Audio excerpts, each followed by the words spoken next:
we'll guide you through how to use the Trello Timeline feature. If you find this helpful, consider subscribing and liking the video. First, open your web browser and go to the Trello website. Log in with your account credentials if you haven't already. Once you're in, navigate to the specific board where you want to use the Timeline feature. Timeline is part of Trello's premium features, so make sure you have access to that. On your board, locate the Views menu at the top of the page. Click on it, and you'll see a list of different views you can switch to. Select Timeline from the options. The Timeline view gives you a comprehensive, calendar-like overview of all your tasks and projects, showing them as horizontal bars across a timeline. If your tasks have due dates, they'll automatically appear on the timeline according to their deadlines.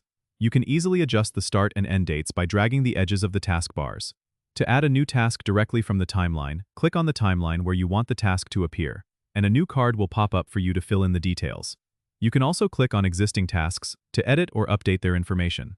The Timeline feature allows you to filter tasks by members or labels, providing a customized view of what each team member is working on. This is particularly helpful for project managers to oversee the progress and workload distribution.